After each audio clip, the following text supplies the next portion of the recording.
you've made no progress. You've done nothing. You would have been far better spending whatever time that was just putting on whatever shoes you do have and doing a lap of the block and just seeing how you get on.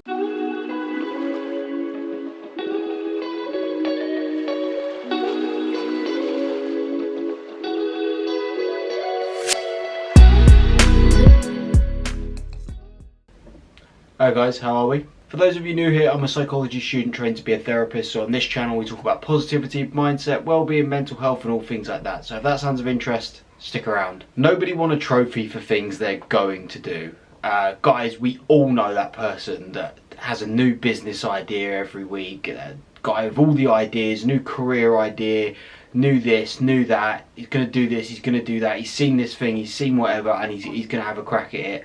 Every week there's something new. Or maybe you know the diet starts Monday person, Monday never comes. We all know those kind of people, and in a way they can be quite nice to hang around because they're often very positive, they're very optimistic and everything like that. But one thing in common with all of them is that quite often they very rarely actually achieve anything. They're very, very good at the talking side and the idea side, and often like there is actually the best will in the world there. Like they don't just say it, they genuinely maybe believe that they're going to do these things, but they become more addicted to the actual talking and the idea of things than actually getting anything done. Likely we've all been guilty of this at points. None of us are perfect, I know I'm certainly not, and we come up with these ideas, and quite often when we tell people about them, we genuinely think about it. I talked about starting a YouTube channel for ages before I did it. Loads of other things that I've talked about doing that I either didn't start for ages or I never got around to doing. Obviously you guys know that I did do my 10k a few weeks ago, but I started talking about getting into running like 5 years ago. I never did it, but I talked about it, and it's difficult because, like I say, a lot of it is with the best of intention. Right? I hope most of us don't just go out there and lie and say we want to do something when we actually don't want to do it. We just say it. Most of us genuinely believe it, but the problem is that talking about it and telling people about it can sometimes feel just as good than actually doing it, and I'll move on to that in a sec. The problem is, in a weird way, society can sometimes give you the same rewards for saying you're going to do something to actually doing it. If you tell people you're going to start a business, or if you tell people that you're going to go back to university and study, or if you're telling people, oh, I'm going to sign up for a 10k or a marathon next year, sometimes you get all the flowers in that moment and it actually feels really good, and you end up, like I say, socially, mentally getting the same reward from telling people, and you almost become addicted to telling people because you get so much reward and so much social gratification when you haven't actually done anything. Again, I know I had this in my own life. When I made the decision to go back to university, obviously I was sort of talking to people and telling people, and everyone was saying, oh, that was so amazing, that was so amazing. It ended up that I actually went to university 2 weeks after I actually applied, but that was only because I changed my mind from deferring a year. And it could have been that I'd spent that whole year telling people, oh, I'm going back to university, I'm going back to university.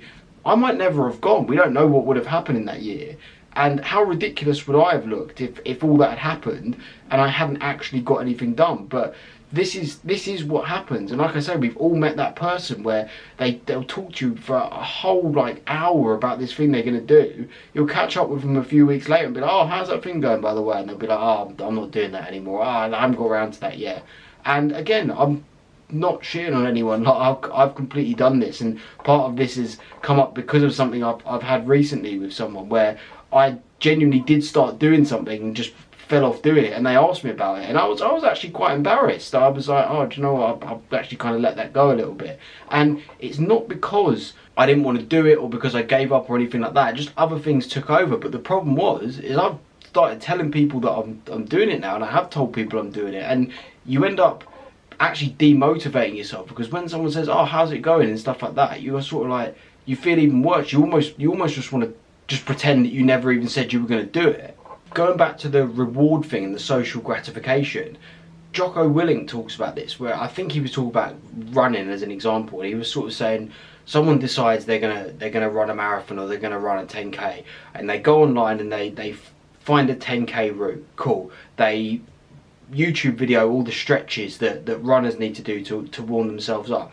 Cool. They find a couch to 5k program or whatever, so they've got their training regime. They even go and buy a really expensive pair of trainers or whatever, and this may take a week or even a couple of weeks to get all that preparation. And he just says, you've made no progress, you've done nothing. You would have been far better spending whatever time that was just putting on whatever shoes you do have and doing a lap of the block and just seeing how you get on, and then the next day try and run a bit further and a bit further. That was how I personally did it. Was the first time I actually ever run 5k, I didn't know, I had a rough idea of where it was, and I said I'm going to run to that point and see how I feel, see if I even get there. Like I said, I'd never run 5k before, and I got there, checked my phone, and I'd done 4.98, so quickly ran another 200 meters, and I was like, right, cool, I actually know I can run 5k. It was a rubbish time, I didn't feel great, but I knew I could do it. And the point of that was, I learned, I think I did it in 35 minutes or whatever.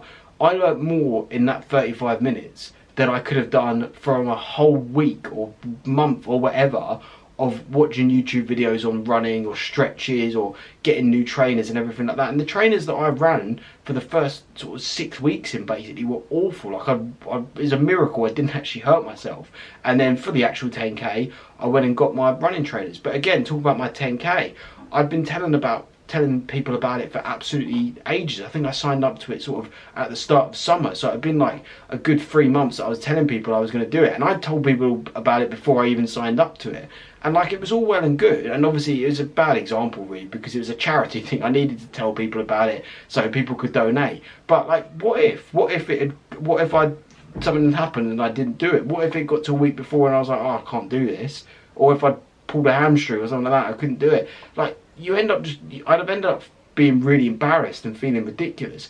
And the point of this is, like I said, it's the reward thing. It's that sometimes we get the same amount of reward, if not more, from telling people we're going to do something to actually doing the thing itself. And the telling people and getting that reward can become more addictive than the actual training and doing preparation for what you want to do. Now, I do want to not contradict, but I do want to sort of counter this. There is nothing wrong with affirmations or confidence or holding yourself accountable. Sometimes it's really good. If you know you need to lose weight and you're going on a diet, sometimes it is good to tell people, right, I'm going on this diet. If you see me doing anything that I shouldn't be doing, call me out on it right away. Things like that, there's absolutely nothing wrong with. And if you are someone who's to get yourself up and get in the mirror and go, right, I am going to do this, I can do this, I'm going to run this 10k, I'm going to run this half marathon, nothing's going to get, like, whatever it is, if you're someone who needs to do that, that's absolutely fine. But the point is, you've got to follow it up with the action, because otherwise it means absolutely nothing. And you see this a lot in professional sport. I always relate everything on this channel to sport, as you guys know, but the Rugby World Cup that's just happened, the Australia coach Eddie Jones came out and basically said, yeah, not worried about the game on Sunday, we're going to absolutely trash Wales, no problem, no problem. They lost the game, and they lost it really badly. And yeah, he looks like a bit of an idiot now, but I feel for him in that sense, because he knew what his team needed. If he'd come out in that press conference and gone, oh, like, we hope we're going to win, we're not really sure, what does that say to his team's like, oh, well, even the boss doesn't think we're going to win. So sometimes you do have to come out with that. But like I said, you then have to follow it up with the action. So to sum it all up, there is absolutely, like I said, nothing wrong with having affirmations, confidence, having goals. These are all essential things, and talking to them about people helps you stay accountable. That's even better. But you have to match everything you say with actions. There is no point sitting on YouTube for hours watching self-development or gym videos or anything like that if you don't go to the gym and lift stuff, or if you don't do the things from those videos. Like the video says, no one won a trophy for things they're going to do. And this is where the people you surround yourself with are so important, because if you have a group of mates around you who give you all the flowers for saying you're going to do things, that's not a recipe for success. You want people around you who will support what you want to do, but you get your flowers when you cross the finish line. Thank you for making it all the way to the end. I do appreciate you guys who stick around. If you did find it useful, please do consider liking and subscribing. As always, I drop 2 new videos every week. Leave any comments or any thoughts you have below. My socials are all in the bio as well, so drop me a follow on Instagram, posting there a lot again, and I will see you in the next one. Until then, take care, guys.